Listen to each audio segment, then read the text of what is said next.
Welcome to the lesson Theory of Seafloor Spreading. Objectives. In today's lesson, we are going to discuss about the theory of seafloor spreading proposed by Harry Hess. In this theory, we will be explaining what are the different assumptions that are being taken, what is the theory that is being proposed in, how it is being giving an evidence of the spread that is being going on in mid-Atlantic Ocean, and how different landforms or crust is being formed. Introduction. The theory of seafloor spreading was proposed by Harry Hammond Hess in 1960 to explain the formation of new oceanic crust and the movement of tectonic plates. Key idea. Hess suggested that a new oceanic crust is continuously formed, pushes the older crust away at mid-oceanic ridges and moves outward on either side. This process explains how continents drift apart and how ocean basins expand. Two fundamental observations behind the theory: the presence of mid-oceanic ridge in all major ocean basins. Mid-oceanic ridges are long, continuous, underwater mountain chains found in every ocean. They are the sites of intense volcanic activity and earthquakes. Their global distribution indicated a universal process at work beneath the ocean floors. Second, thin oceanic crust. Compared to the continental crust, oceanic crust is only 6 to 7 kilometers thick, while the continental crust averages 30 to 40 kilometers. The thickness of oceanic crust suggested it was younger and formed more recently than the thicker, older continental crust. Hess' theory of seafloor spreading provided a mechanism for Alfred Wegener's theory of continental drift and was critical foundation for the modern theory of plate tectonics. Seafloor spreading is a process where new oceanic crust is formed at mid-oceanic ridges by the upwelling and solidification of a magma and then slowly moves outward, causing ocean floor to widen. Key postulates by Hess. Mid-oceanic ridges are located above the rising limb of convectional currents in the Earth's mantle. As magma rises through the cracks at the ridge crest, it cools and solidifies, forming a new oceanic crust. This results in gradual widening of the ocean basin over time. The oceanic crust is thin and younger near the ridges, confirming continuous renewal. The mechanism of seafloor spreading. The new crust formed along the central crack at the mid-oceanic ridge. The convectional current in the mantle move the sea floor away from the ridge. This spread continues symmetrically on both sides. The Atlantic Ocean floor has developed this way over the last 200 million years. Rate of spreading. The average rate of seafloor spreading is about 5 centimeters per year. At this rate, an ocean basin can significantly widen over millions of years. The theory of seafloor spreading, as proposed by Harry Hammond Hess, describes not only the creation of new oceanic crust but also its destruction, forming a dynamic cycle driven by mantle convection currents. Creation of oceanic crust at mid-oceanic ridges. Magma rises along the crust of the mid-oceanic ridge, where convection currents in the mantle bring material upwards. This magma cools and solidifies, forming new oceanic crust. The crust then spreads laterally away from the ridges on both sides. Movement of the oceanic crust. The newly formed seafloor moves outward, carried along by underlying mantle convection currents. This lateral movement leads to the expansion of ocean basin and the passive drift of the continents. Destruction of oceanic crust at oceanic trenches. Eventually, the older oceanic crust reaches the subduction zone, deep oceanic trenches. Here, the crust is thrust downward into the mantle, where it is partially or fully resorbed. These trenches represent the descending limbs of convectional currents. Behavior of the continents. Continents composed of thicker and lighter continental crust are not easily destroyed. Instead, they passively ride on the mantle convectional currents drifting apart over time. As a result, continental rocks are much older than the oceanic crust, some exceeding 4 billion years in age. Seafloor spreading cycle. First stage, creation. It is done at mid-oceanic ridges where the magma rises, new crust is formed. Second, spreading stage. The location is ocean floor where the crust moves laterally and continents drift. Third, destruction. It is occurring at oceanic trenches where old crust is subducted into mantle. Continental drift is occurring at continents where it flows passively over convection cells. History of the concept of seafloor spreading. A refined and coherent explanation that brings together the historical development and modern understanding of seafloor spreading and plate tectonics, from continental drift to plate tectonics. Early theories. Continental drift. Alfred Weiner in 1912 and Alexander Dutot were among the earliest scientists to propose that the continents are not fixed but drift across the Earth's surface. They believed that continents plowed through solid, immobile seafloor, an idea that lacked a physical mechanism and was widely rejected at the time. A new concept, moving seafloor. In the 1960s, Harry Hammond Hess, Princeton University, and the Robert Dietz, US Naval Electronics Laboratory revolutionized this understanding. They proposed that the sea floor itself is mobile and the new oceanic crust is formed at mid-oceanic ridges through volcanic activity.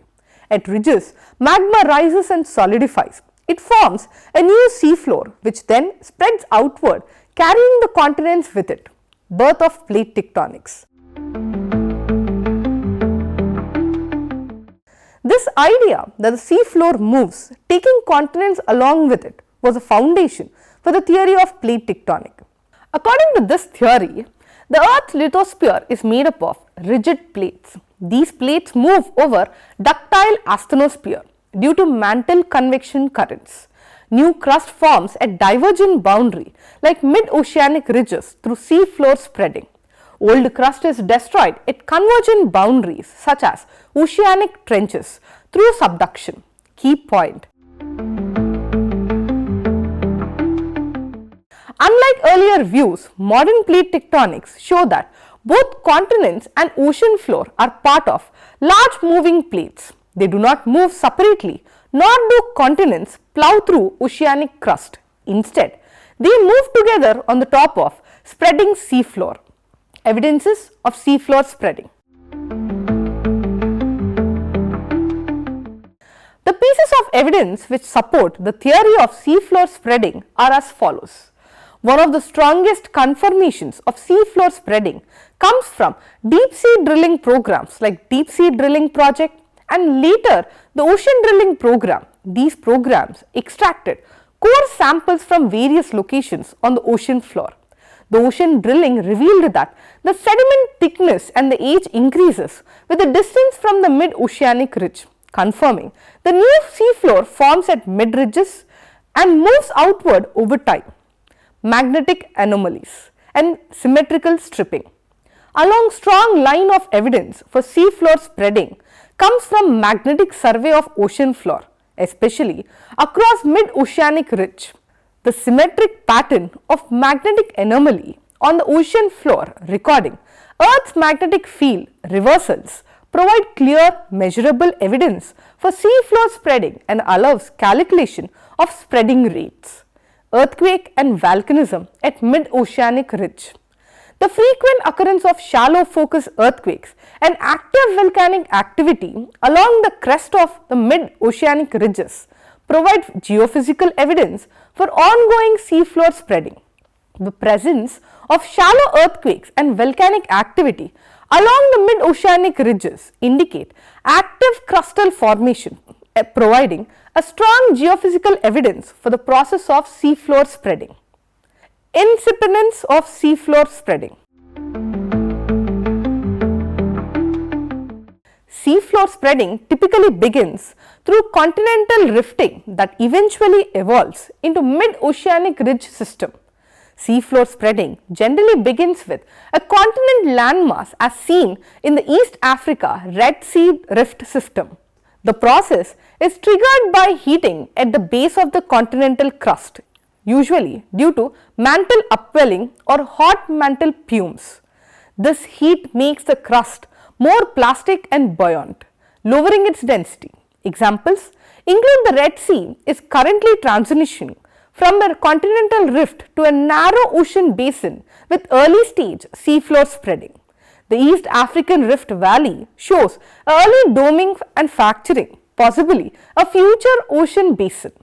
As seafloor spreading progresses beyond the incipient stage, the tectonic system undergoes a major transformation, culminating in the birth of new ocean basins. Steps in the process are development of triple junction and aulacogen. Rifting typically begins with triple junction, tree rift arms spreading from a central uplifted dome. As tectonic extension continues, two arms become active progressively, opening and forming new crust. The third arm becomes inactive. This is what called as failed rift or aulacogen. The aulacogens can later become sediment-filled basins and are of economic importance, for example, oil exploration. Formation of oceanic crust. As a continental lithosphere stretches to its limit, it breaks apart. At this point, magma from the mantle rises to fill the gap, forming new oceanic basaltic crust and the upper mantle lithosphere. This marks a true onset of ocean basin formation. Invasion by ocean water. Formation of a new sea when one of the active rift arms connects with an existing ocean. Seawater floods the rift, transforming it into a narrow, newly formed sea. The Red Sea is a textbook example of such young oceanic basin. Climatic sensitivity and evaporate formation. During its early stages, the newly formed sea is climatically unstable, especially in arid environments. Due to climatic variation and sea level changes Eustace, the sea may evaporate partially or completely multiple times.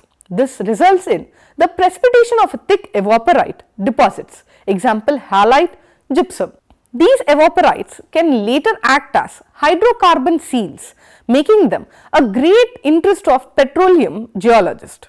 Case study: FR Depression 2005 event. The East African Rift was once thought to be a failed arm. However, in September 2005, the Ethiopian Afar geophysical lithosphere experiment reported a major tectonic event. A 60 kilometers long fissure opened at Afar Depression. Some sections of the rift widened up to 8 meters in just a few days, strongly indicating active rifting and possible oceanic crust formation in the near future.